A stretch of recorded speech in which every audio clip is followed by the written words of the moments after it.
આજનો ઓડિયો પરમપિતા પરમાત્માને શરણે સમર્પિત કરું છું. આપ સૌની શુભેચ્છા અમારા પર બની રહે તેવી અભ્યર્થના સહ. જય શ્રીમદ નારાયણ. શ્રીમદ ભગવદ્ ગીતા અધ્યાય 9 પરમ ગૃહ્ય જ્ઞાન શ્લોક 2. આ જ્ઞાન સર્વ વિદ્યાઓનો રાજા છે, જે સર્વ રહસ્યોમાં સર્વાધિક ગૃહ્ય છે. તે વિશુદ્ધતમ જ્ઞાન છે અને તે સાક્ષાત્કાર દ્વારા આત્માનો પ્રત્યક્ષ અનુભવ કરાવે છે. તેથી તે ધર્મની પૂર્ણતા છે, તે અવિનાશી છે અને આચરવામાં સુખદ છે. ભગવદ્ ગીતાનો આ અધ્યાય વિદ્યાઓનો રાજા રાજવિદ્યા કહેવાય છે, કારણ કે તે પૂર્વે નિરૂપિત થયેલા એવા સર્વ સિદ્ધાંતો તથા દર્શન શાસ્ત્રોના નિષ્કર્ષ રૂપ છે. ગૌતમ, કણાદ, કપિલ, યાજ્ઞવલ્ક્ય, શાંડિલ્ય તથા વૈશ્વાનર એ ભારતના મુખ્ય તત્વવેતાઓ છે. અને છેલ્લે આવે છે વ્યાસદેવ, કે જે વેદાંત સૂત્રના લેખક છે. એટલે દર્શન કે આધ્યાત્મિક જ્ઞાનના ક્ષેત્રમાં જ્ઞાનની અછત નથી. હવે ભગવાન કહે છે કે આ 9મો અધ્યાય આવા સમગ્ર જ્ઞાનનો રાજા છે તથા વેદા અધ્યયનમાંથી મેળવેલા જ્ઞાન તેમજ વિભિન્ન દર્શન શાસ્ત્રો દ્વારા મેળવી શકાય તેવા જ્ઞાનનો સાર છે. તે સૌથી વધારે ગૃહ્ય છે, કારણ કે ગૃહ્ય અથવા દિવ્ય જ્ઞાનમાં આત્મા તથા શરીર વચ્ચે રહેલા તફાવતને જાણી શકાય છે. અને સર્વગૃહ્ય જ્ઞાનના રાજા સમાન આ જ્ઞાન આખરે ભક્તિમય સેવામાં પરિણમે છે. સામાન્ય રીતે લોકોને આ ગૃહ્ય જ્ઞાનનું શિક્ષણ મળતું નથી. તેમને બાહ્ય જ્ઞાનની કેળવણી મળે છે. જ્યાં સુધી સામાન્ય કેળવણીનો સંબંધ છે, ત્યાં લોકો રાજનીતિ, સમાજ વિદ્યા, ભૌતિક વિજ્ઞાન, રસાયણશાસ્ત્ર, ગણિત, ખગોળશાસ્ત્ર, ઇજનેરી વિદ્યા વગેરે સાથે સંકળાયેલા હોય છે. દુનિયાભરમાં જ્ઞાનના અનેક વિભાગો છે અને અનેક વિશાળ વિશ્વવિદ્યાલયો છે, પરંતુ દુર્ભાગ્ય એવું કોઈ વિશ્વવિદ્યાલય કે કેળવણીની સંસ્થા નથી કે જ્યાં ચેતન આત્મા વિશેનું શિક્ષણ અપાતું હોય. તેમ છતાં આત્મા શરીરનો સૌથી અગત્યનો ભાગ છે અને આત્મા વિનાના શરીરનું કશું જ મહત્ત્વ નથી. આમ છતાં લોકો મહત્ત્વપૂર્વ આત્માની પરવા કર્યા વિના જીવનની શારીરિક જરૂરિયાતોને જ વધારે મહત્ત્વ આપી રહ્યા છે. ભગવદ્ ગીતા ખાસ કરીને બીજા અધ્યાયથી આત્માના મહત્ત્વ ઉપર ભાર મૂકે છે. પ્રારંભમાં જ ભગવાન કહે છે કે આ શરીર નાશવંત છે અને આત્મા અવિનાશી છે.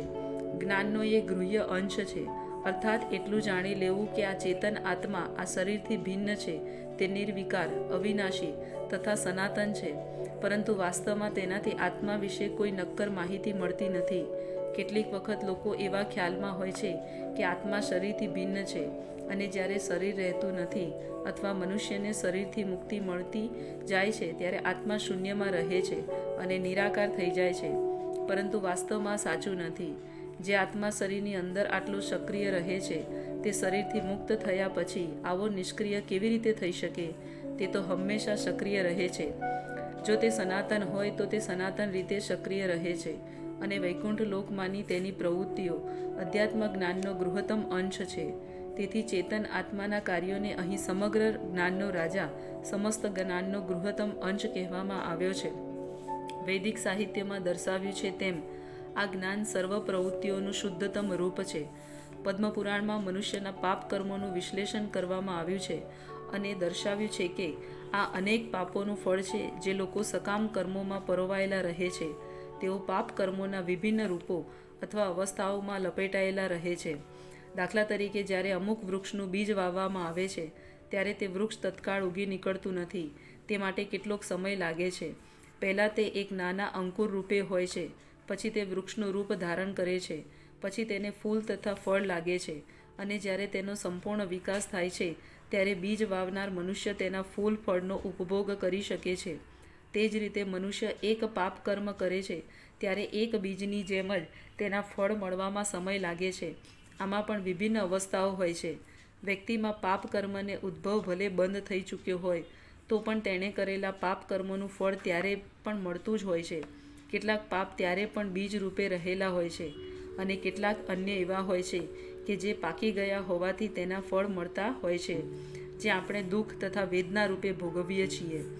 7મા અધ્યાયના 28મા શ્લોકમાં સમજાવ્યા પ્રમાણે જે મનુષ્ય સમસ્ત પાપ કર્મોના ફળો સમાપ્ત કરીને પવિત્ર કર્મોમાં પૂર્ણપણે લાગી જવાથી ભૌતિક જગતના દ્વૈત ભાવથી મુક્ત થઈ જાય છે, તે પૂર્ણ પુરુષોત્તમ પરમેશ્વર કૃષ્ણની ભક્તિમાં પરોવાઈ જાય છે.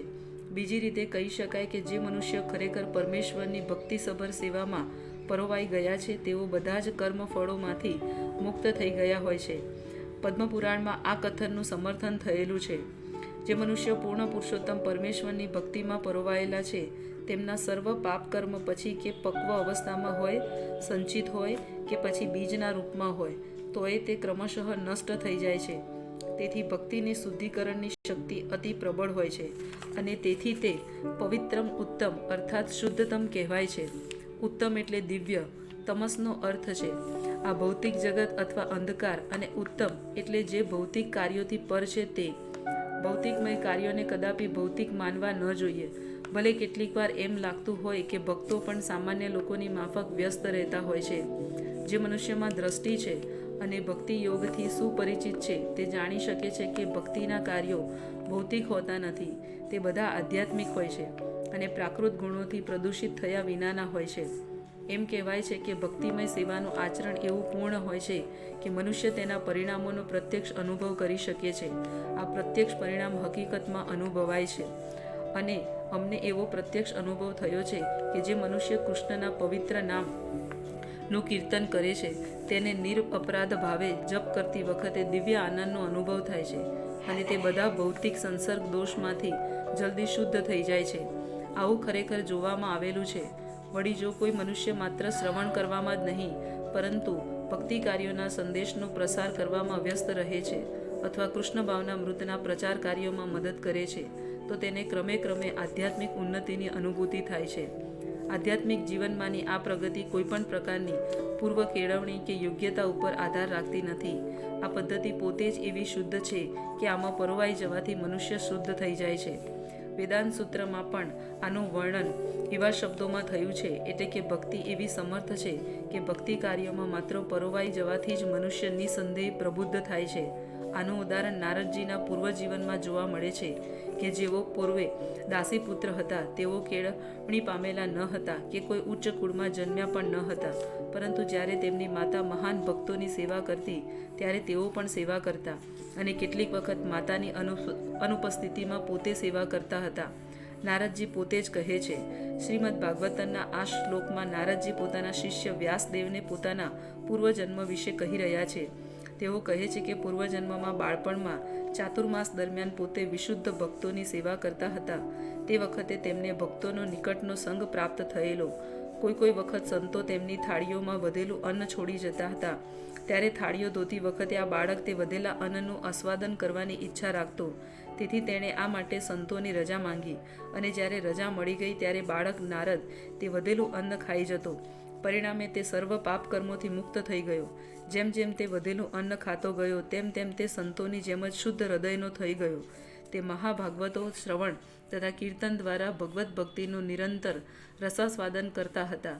તેથી નારદે પણ ક્રમશઃ એવી જ રુચિ કેળવી. નારદજી વળી કહે છે, સંતોના સત્સંગથી નારદજીમાં પણ ભગવાનનો મહિમા સાંભળવાની તથા ભગવાનના ગુણગાન ગાવાની રુચિ ઉન્નત થઈ અને તેમને ભક્તિ માટે તીવ્ર ઈચ્છા જાગી. તેથી વેદાંત સૂત્રમાં જણાવ્યું છે તેમ જો મનુષ્ય ભગવત ભક્તિના કાર્યોમાં માત્ર પરોવાઈ જાય તો તેને આપોઆપ બધો સાક્ષાત્કાર થઈ જાય છે અને તેને બધું સમજાય છે. આને જ પ્રત્યક્ષ અર્થાત પ્રત્યક્ષ અનુભૂતિ કહે છે. જય શ્રીમદ નારાયણ.